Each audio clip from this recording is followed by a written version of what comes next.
My approach was quite simple, and it Mhm. was more artistic. Wouldn't it be cool to see what the shape of their head is, and how can we capitalize on a bald Right.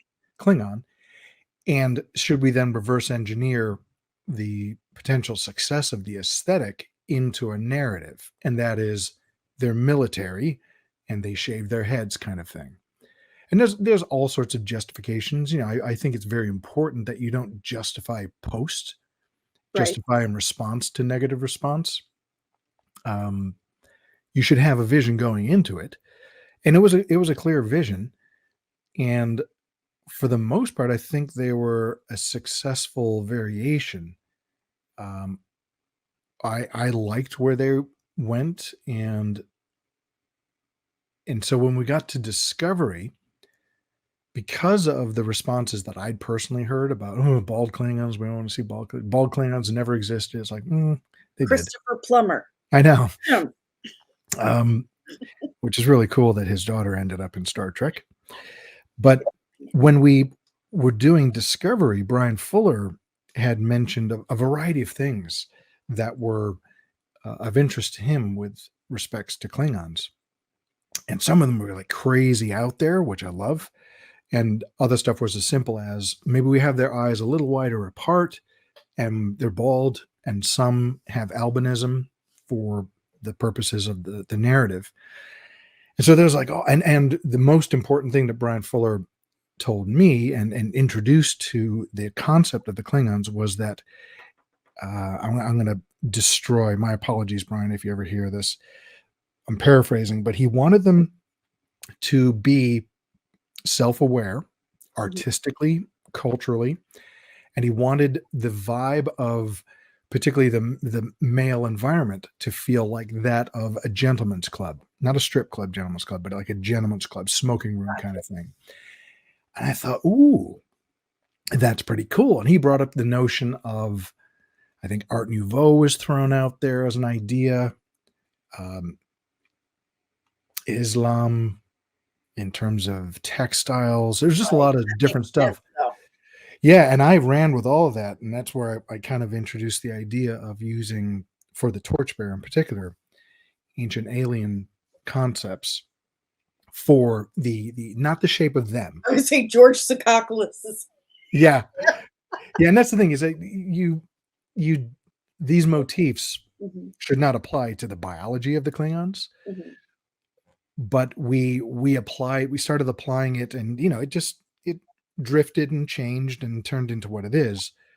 But I love, and I will forever defend the culture stuff that we're introducing, Oh, I because love I that. don't think there's any disputing that the Klingons could have potentially a version of their culture which is highbrow, high art, sophisticated, non-warring.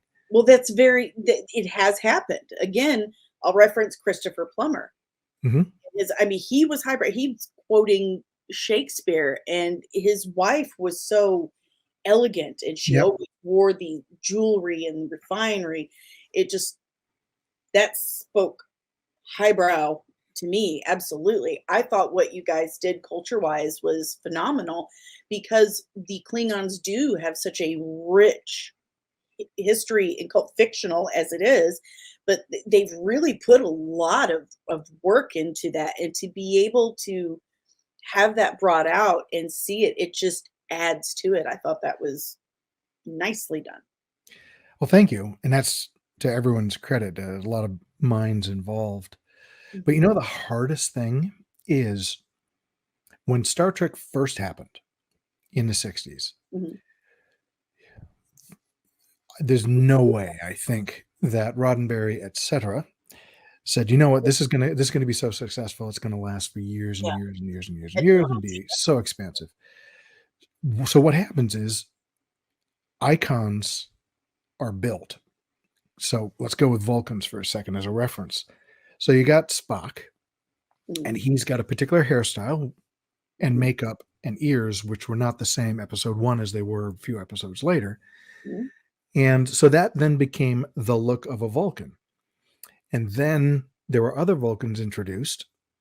So what did they look like? Well, we got to have the pointy ears, similar makeup and eyebrows and hairstyle. cut to years and years later, we're going to have Vulcans. What do they look like?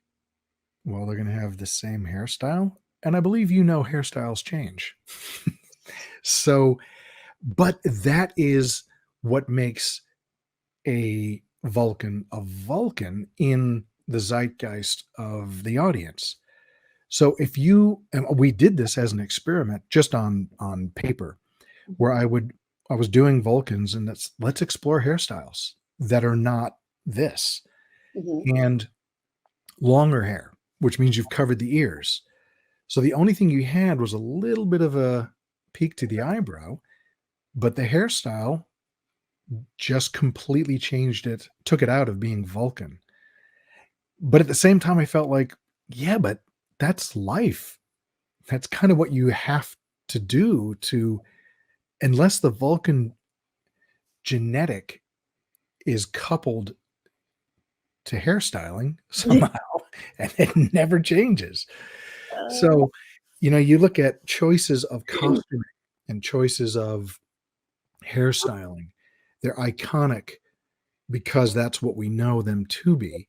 And it really creates a tough challenge when you do something that is normal from a human point of view, and it changes the look.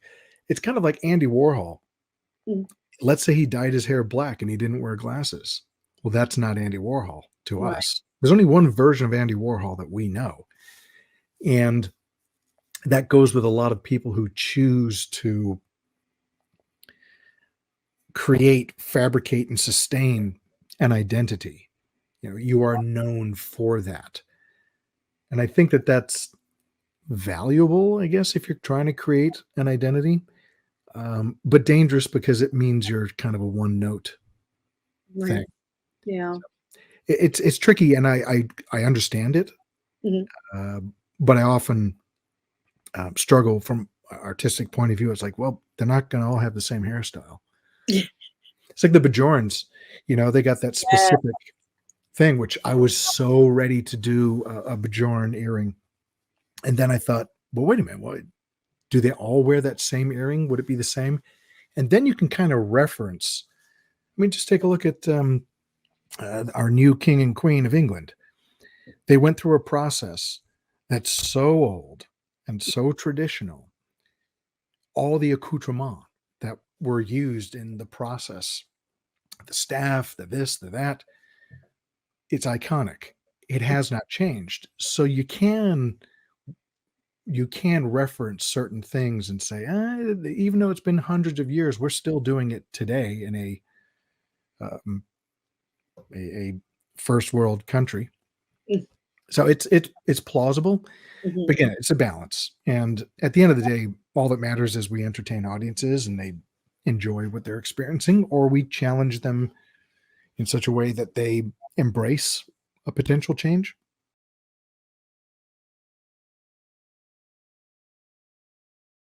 Disney and Kathleen Kennedy are gonna get you!